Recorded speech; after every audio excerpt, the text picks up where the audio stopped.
person who we have been working with to coordinate another episode for each one of you. And just like you, I'm here learning about this amazing world of customer success, and what a best way to do this by having amazing conversation with amazing people, experienced people who are also passionate about this world, customer success, and even going beyond customer experience. That is a big world.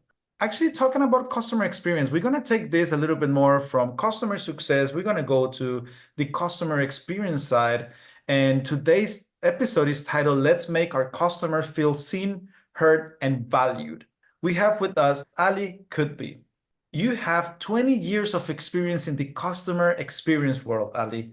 After you graduated from business schools, you joined the New York Times planning group, and later you work in strategic marketing for major companies like Animal Planet TV. Until one day you decide, it's time for me to have my own company, and you created your alignment growth strategies, where you help companies achieve long-term growth. Actually, you named your company after your methodology called MENT. And we're going to talk about that as well, Ali. So we have a lot to talk about. But first of all, thank you very, very much for volunteering and being here with us today. Thank you so much for inviting me. I'm so thrilled to be here. Amazing. And I see you have a really nice background with a beautiful dog, right? Yeah.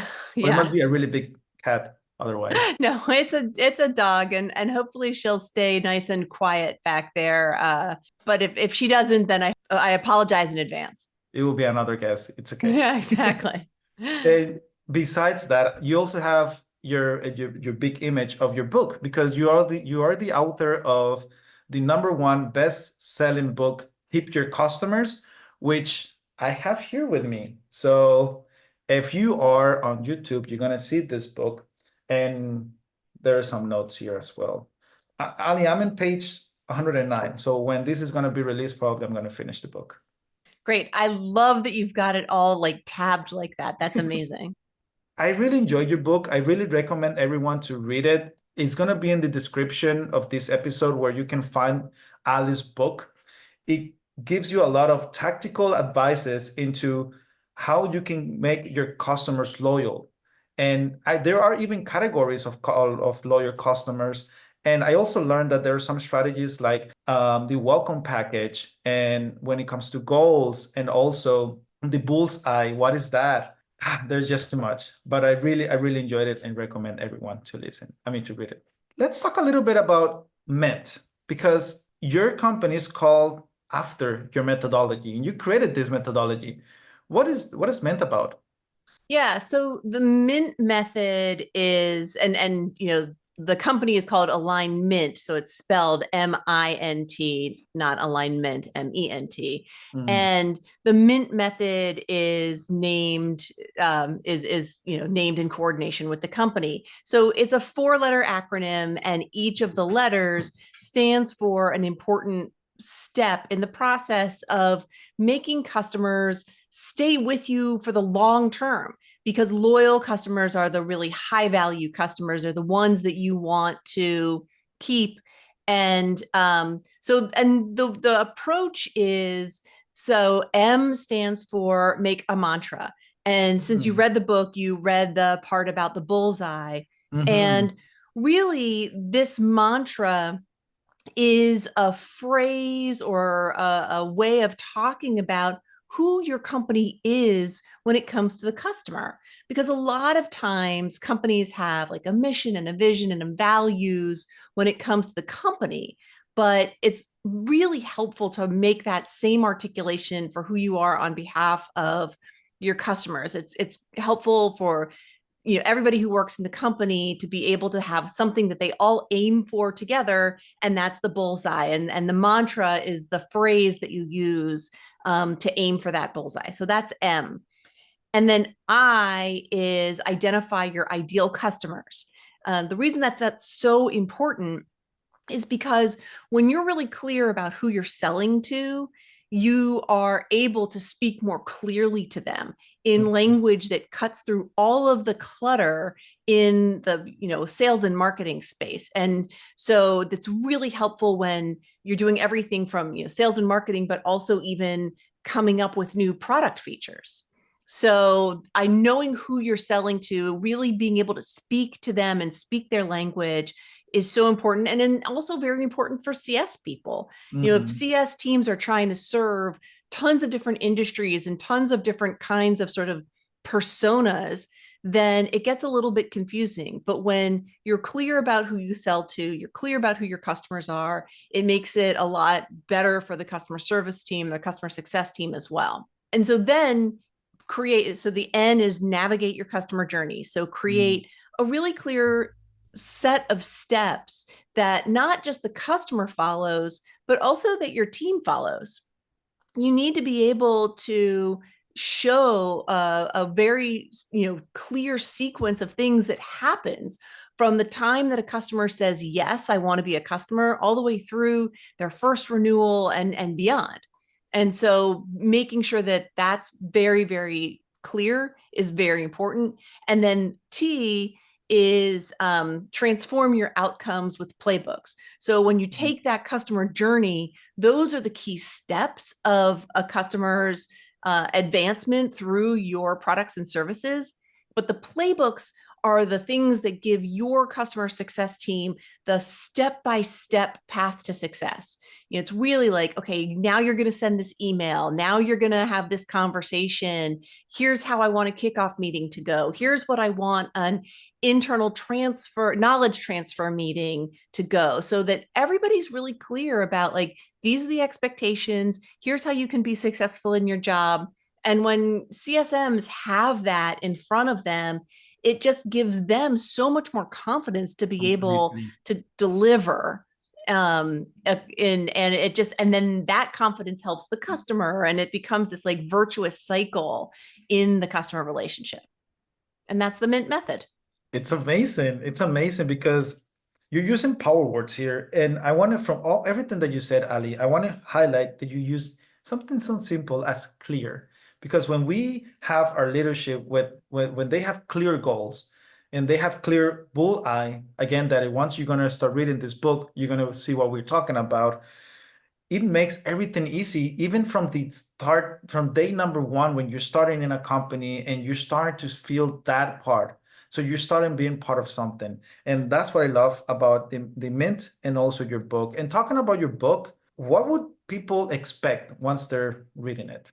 So the book, I really tried to help people understand the value of loyalty and Mhm. and to be able to think about it from a strategic perspective, like what does loyalty do for you and do for your company? And what's the difference between, say, somebody who just buys multiple times and a truly loyal customer? Because you can get confused and think that just because a customer purchases over and over again, that they are loyal. And if you think that, then you might start designing product features for them or marketing messages for them. And they may just be buying from you purely out of convenience. And what I call that in the book is lazy loyalty. It may not matter what your marketing is or the product features. They may just be buying from you purely because you're convenient. And the example that I talk about in the book is, when I worked at the New York Times Company, I got off the subway at a particular subway stop. I would go to work every day, and I would always stop at the same coffee place. And I get, Mhm. coffee and something to eat for breakfast. And every single day I went to them and I bought. And, this guy probably thought that I was really loyal. But the day that I got another job and I moved my office, I never went back to that coffee cart again. And so if he was depending on me, like I didn't care about, his marketing messages or anything like that. I just cared about buying coffee and a donut from him or a bagel from him because he was between my subway stop and my office door. And so that to me is a perfect example of a lazy loyal. And you can really get taken off course because I looked like a good customer and I was a good customer, but my my motivations were not so great. It was just, and so what you want in a business is to really think about the folks who are excited to be there. They want to build a relationship with you. They're invested, and those people are worth so much more. Never once did I say, oh, you got to go to my coffee guy. Like Right. my coffee guy is amazing. But those are the customers that you want to have in your business, right? And for people that have customer success roles, companies probably doing something a little bit more sophisticated than selling coffee. I mean, not to say that coffee isn't big business, it definitely is, but the probability is that you're doing something where the customer relationship is a little bit more involved. And so you really need to be able to differentiate between those people that are with you out of convenience and the ones that you have a real business relationship with, because that's where you can make so much more money, but also, that's where you're going to learn such important information about the kinds of customers that really drive your business. Absolutely. And Ali, when I was reading your book, you're touching on a strategic, but me as a customer success manager, I'm able to understand why things are going to happen and why they're happening. When you give out when you give out a strategy in your book, maybe if I'm not in the leadership level to implement that, but once implemented, or maybe if it's already implemented, I can see as well the value of that when I read your book. And it's the ideal scenario for all of us to have those lucrative loyals as well. Because as we know, having a new customer, it's so expensive. And even though they come to us and they are already part of our customer portfolio, we still need at least a couple of renewals for that to be successful. So, and you touch on three really important words, and that's part of today's episode title. We want them to feel seen, heard, and valued. And I wanted to ask you, Ali, when it comes to making them feel those emotions, because these are emotions, and you also talk about data, and we're going to talk about that. What are the keys to make our customers seen, heard, and valued? Yeah, it's so true. It's such an important part of the customer relationship. And, sometimes I think as CSMs, it's easy to get really pulled into like the data side of things, and data is super important. You got to have that. But really, you're building relationships with people. And that's it builds when you are thinking about how am I making people feel seen, heard, and valued. You're thinking about how can I build trust, how can I make people feel good about the thing that they've purchased, the products and services that they've purchased, so that they want to stay longer and buy more and tell all their friends. And one of the key ways to do that is by really listening to the customers when they talk.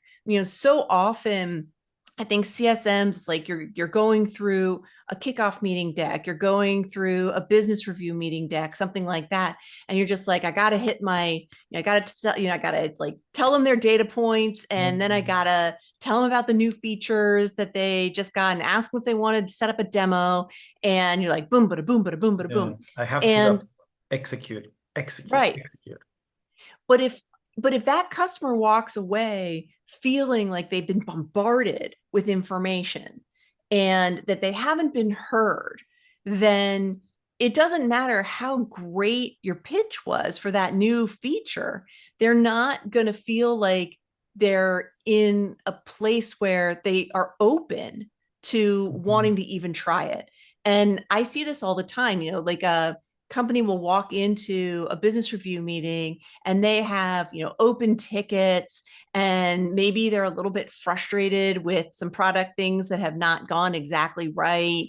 And if they walk into the meeting and the customer success manager doesn't acknowledge the reality of where things are with the relationship, doesn't say, hey, I followed up on your tickets and I just wanted to, before we get into this deck, I wanted to share with you what I learned and here's what's going on. And I just want you to know that I'm on top of this for you, right? Like all of those things that build trust, that by the way, just take a few minutes from the CSM to do and to take the time to like follow up and take look into what's going on with this customer before you jump into the meeting. But And, so if you do that, then all of a sudden that changes the dynamic between you and the customer. They walk in and, you hit them right away with like, I'm listening to you. I am caring for you. My role is to take care of you. And I take that seriously. Then they don't have to be as defensive in the Mhm. meeting of like, yeah, but what about our tickets? Right. And so, once they feel like, okay, this person's on top of it, they're caring for me, then they can be more available for the conversation of like, what does the future look like? How can we grow with you? And so it's really about, I think I've talked about a few things here. It's about, listening, but it's Mhm. also about taking some initiative and prioritizing, making these customers feel like they are important to you, making them feel seen, heard, and valued in the meeting. And so, those are just a couple of the ways that any CSM can do that.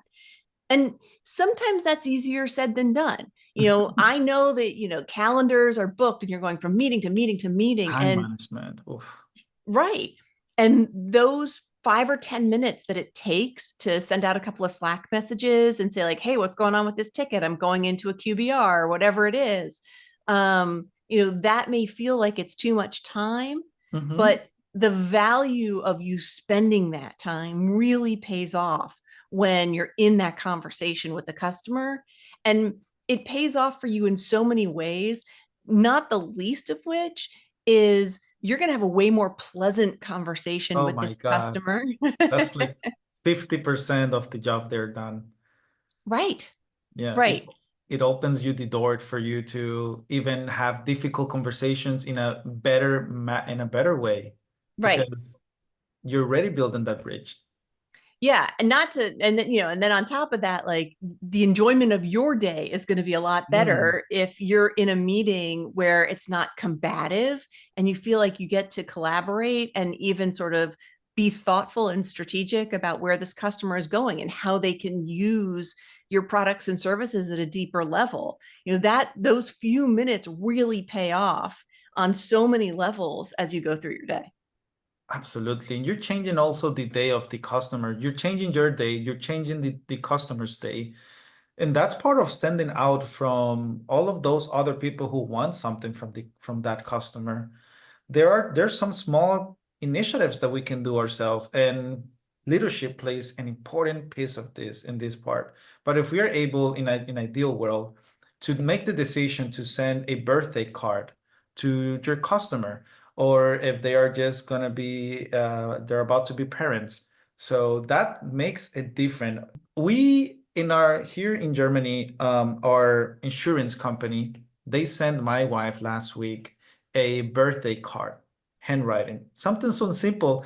And we saw it, I was like, wow, that's customer experience. Let's focus on lazy loyals. How can we make those lazy customers grow into lucrative loyals? Sometimes there's a way and sometimes there's not, right? Yeah, okay.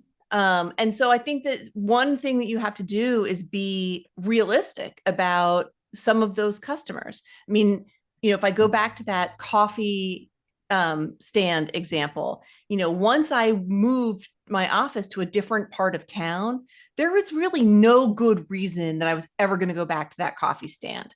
Maybe if I was in that part of town and I was going to be like, oh yeah, I remember the good coffee and like good conversation that I had with the guy that I would see every morning. And, so even just, even in that most simple example, I think you got to be realistic about the fact that when there may be good reasons why people leave. And sometimes I think that in companies, like everything rolls downhill to the CSM. Like, well, why did they churn? Why did they leave? Yeah. And there are good reasons sometimes why people do, and you have to be realistic about that. And when CSMs feel like they're being held responsible for like every moment of churn that Mm. by leadership, like that's not reasonable. It's not fair. Not like life is always fair, but it's not good business. You need to be able to be, you need to look out for the customer's best interest. Sometimes what you can do with lazy loyals is even when somebody leaves for a good reason, if you give them a good exit, and I know that this isn't exactly the question that you asked, and I'll come back to it. But I know But where if, you're going, and I like that too. but if you give somebody a good exit path and it's really gracious and it's professional and you offboard them well, then when that person goes to their next job, they may say, you know what, we had to cut XYZ company for some reason, because of budget, because of whatever. But man, they were so professional. I really liked working with them. Like let's check them out.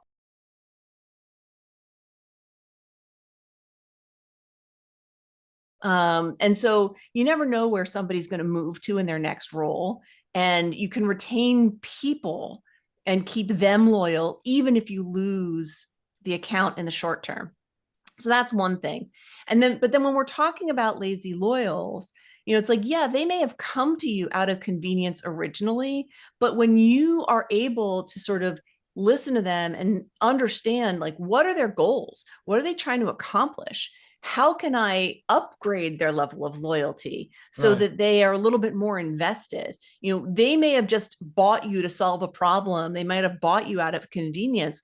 But if you provide a really good service for them and you show them, like, oh, you know what, we're solving this problem for you right now. But actually, if you upgrade to our next tier, we can solve all these other problems for you. Mhm. And by listening to them and hearing that they have all these other problems, that opens the door to a bigger conversation. So just because somebody entered the entered the relationship as a lazy loyal, again, by listening, by understanding their business problems and helping to solve them and being thoughtful from their perspective, you can make them more loyal, and you can get more business out of it in an authentic way. In an authentic way.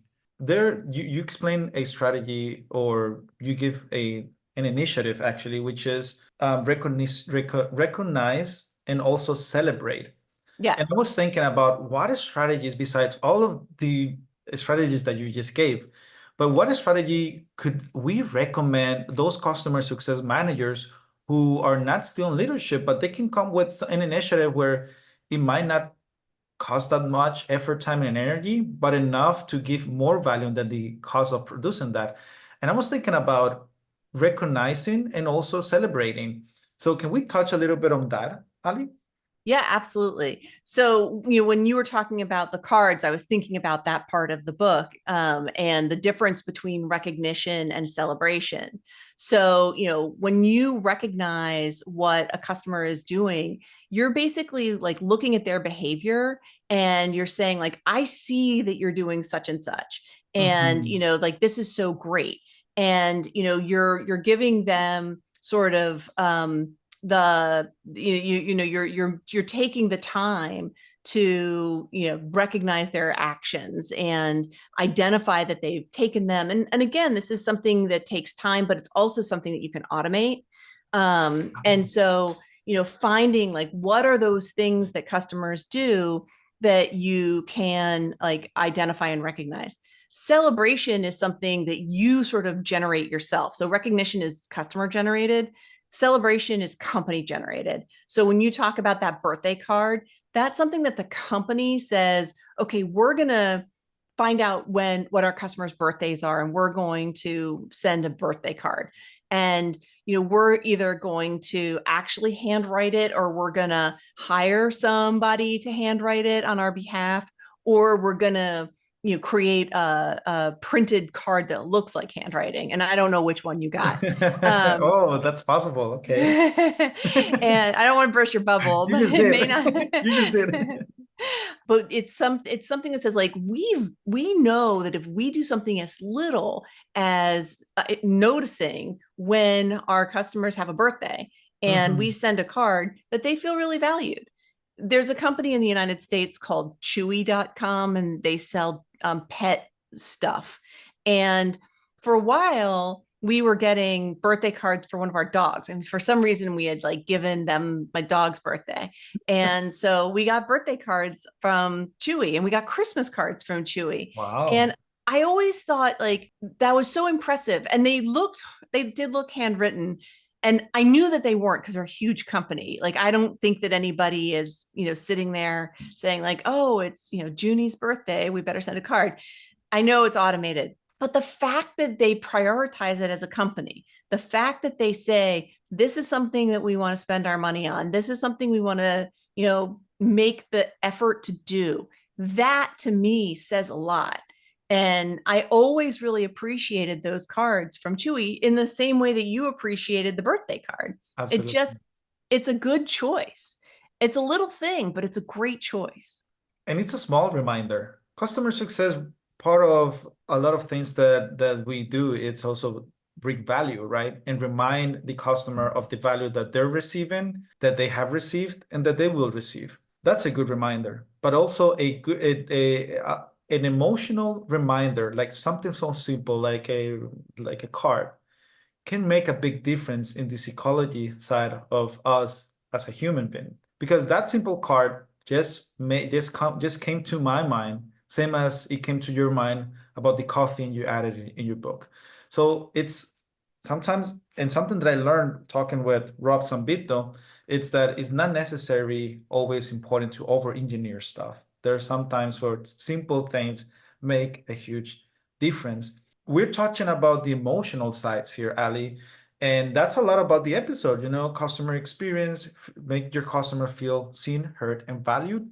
But we cannot leave aside when it comes to data, because data is also as important as the emotion. So it's also a complicated topic because it all depends in your company, your product, your customers. But what are your top three favorite data that you recommend us or everyone to actually start monitoring? Yeah. So so the thing that I would love to say is that I think that the simple things are the really important ones. I think Mm-hmm. so often companies try to build something that's really complicated, Mm-hmm. and it's too much, and the CSMs are just getting overwhelmed. And it is so much better to create something that you can really do well and then like build from success versus trying to do too much too soon and just it dies because it's like, it's too overwhelming. Right. So I think, I like to say that, you win based on consistency, not complexity. And so, that's the thing that you can do. So in terms of metrics to measure, clearly like net revenue retention Mm-hmm. is like that's the king or queen. Like that's the winning metric. It looks at, all of the key pieces that you want to be focusing on with your existing customers. And so, you're looking at upsells, you're looking at downsells, you're looking at churn all in that one metric. And so, and it's really the key to growth. So NRR is the best one. And I'm actually right now I'm working on a calculator that I'm going to put on my website, and I don't know if What? it's going to be ready by the time your this episode comes out, but it'll be ready soon. And it'll not only allow you to calculate NRR on this calculator, but it will let you play with it. And so you can see, like, if we improve NRR, how much more money would we be able to make from our existing customers? And I think it's so important to be able to look at that and see if we just spent a little bit more time focusing on retention versus front end, net new customers, like how much more money could we be making as a company? Because it's usually a Mhm. pretty big number. It's a big percentage, it's a big number, it's a big impact. It's definitely where we all aim for that queen or king. It's unfortunately that we have to start wrapping up today's episode, Ali. Oh no, But so fast. it's so fast, right? We all want to process all the good information that everyone is giving us. But there's one more question that I need to ask you. I need to know if you're ready for this. I'm ready. Let's see. I want to ask you the time that you fucked up and what did you learn from that? Uh, I was fired from a job once, and I got sucked into a really like ugly political thing. I ended up on the losing end of it. Like there was sort of, that I mean, that's just sort of the bottom line of what happened. And I learned that for me, it was a really toxic company environment. And I knew that I should leave from the time that I started the job. And the thing that I took away from that is that, like, I need to listen to myself. I really need, like, my gut instincts are good. And, that voice that was saying, like, stop with this political BS, like, get out. And I just, because of the way that it went down, I was like, no, I'm going to stay. I want to win. Yeah. And you know what? It was so unimportant. And in the big picture, it made me miserable to be at that company. I was so glad to be gone, but I hated being fired. It was a terrible feeling, and it threw me for a loop for a while. Like, it was a long time ago. And so that's my takeaway, is like, your gut is probably really good. Like, when that little voice inside you says, like, excuse me, you should really listen to it. Thank you for being open and telling us that, because it's not all about customer success, customer experience. It's also about you internally and what comes with that. And having that instinct is part of you, and it's gonna change as time comes. So thank you for that amazing story. Thank you for all of those details, strategies, initiatives. I need to continue. I need to find more words for that because it was amazing. Ali, thank you Oh, so much for your time. thank And you. yeah, this has been it for today, but I really appreciate it.